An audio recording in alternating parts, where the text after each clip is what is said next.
ಬ್ರಹ್ಮಗಂಟು ಧಾರಾವಾಹಿಯಲ್ಲಿ ಸೌಂದರ್ಯ ದ್ವೇಷ ಮಿತಿ ಮೀರಿದೆ.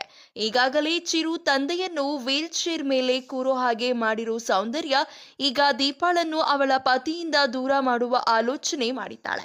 ಈ ಬಗ್ಗೆ ಇನ್ನಷ್ಟು ಮಾಹಿತಿ ಈ ವಿಡಿಯೋದಲ್ಲಿ ತಿಳಿಸ್ಕೊಡ್ತೇನೆ. ಅದಕ್ಕೂ ಮುನ್ನ ನೀವಿನ್ನು 2 ಮಿನಿಟ್ಸ್ ಟಾಕ್ ಯೂಟ್ಯೂಬ್ ಚಾನಲ್ ಅನ್ನು ಸಬ್ಸ್ಕ್ರೈಬ್ ಮಾಡಿಲ್ಲ ಅಂದ್ರೆ ಈ ಕೂಡಲೇ ಸಬ್ಸ್ಕ್ರೈಬ್ ಮಾಡಿ ಹಾಗೂ ಪ್ರತಿಯೊಂದು ನೋಟಿಫಿಕೇಶನ್ಗಳಿಗಾಗಿ ಪಕ್ಕದಲ್ಲಿ ಕಾಣ್ತಿರುವಂತಹ ಬೆಲ್ ಐಕಾನ್ ಅನ್ನು ಕ್ಲಿಕ್ ಮಾಡಿ. ಹೌದು, ಸೀರಿಯಲ್ಗಳಲ್ಲಿ ಒಂದಲ್ಲ ಒಂದು ಟ್ವಿಸ್ಟ್ ಬರುತ್ತಲೇ ಇರುತ್ತದೆ.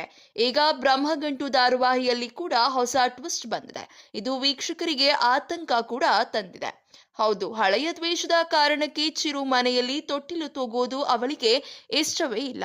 ಹೀಗಾಗಿ ರೂಪಾಗೆ ಮಗು ಆಗೋದಿಲ್ಲ ಎಂದು ತಿಳಿದು ಅವಳನ್ನು ಚಿರುಗೆ ಮದುವೆ ಮಾಡಿಸುವ ಆಲೋಚನೆ ಮಾಡಿದ್ದಳು. ಆದರೆ ದೀಪಾ ಹಾಗೂ ಚಿರು ಮದುವೆ ಆಗುವ ಹಾಗೆ ಆಯ್ತು.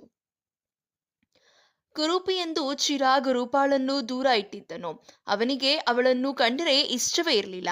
ಕೊನೆಗೂ ಅವನು ರೂಪಾಳ ಗುಣಕ್ಕೆ ಮಾರು ಹೋದನು. ಹೀಗಾಗಿ ಇವರಿಬ್ಬರು ಒಂದಾಗಿದ್ದಾರೆ. ಇದನ್ನು ಸೌಂದರ್ಯಗೆ ಸಹಿಸೋಕೆ ಆಗ್ತಿಲ್ಲ. ಇನ್ನು ಎಲ್ಲರಿಗೂ ತೊಂದರೆ ಕೊಡ್ತೀನಿ ಎಂದು ದೀಪಾಗೆ ಸೌಂದರ್ಯ ಟಾರ್ಚರ್ ಮಾಡ್ತಿದ್ಲು. ಹೀಗಾಗಿ ದೀಪಾ ಸದಾ ಗಾಬರಿಯಲ್ಲಿ ವರ್ತಿಸುತ್ತಿದ್ದಳು. ದೀಪಾಗೆ ತಲೆ ಕೆಟ್ಟಿದೆ ಎಂದು ಮನೆಯವರೆಲ್ಲ ನಂಬುವ ಹಾಗೆ ಸೌಂದರ್ಯ ಮಾಡಿದ್ದಳು.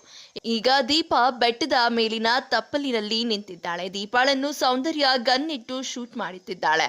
ದೀಪಾಗೆ ಅಪಾಯ ಇದೆ ಎಂದು ಚಿರಾಗ್ ಅಲ್ಲಿಗೆ ಬಂದಿದ್ದಾನೆ. ಅಲ್ಲಿ ನೋಡಿದರೆ ದೀಪಾ ಸಾವಾಗಿದೆ. ಇಷ್ಟು ಪ್ರೋಮೋದಲ್ಲಿ ಕಾಣಿಸಿದೆ.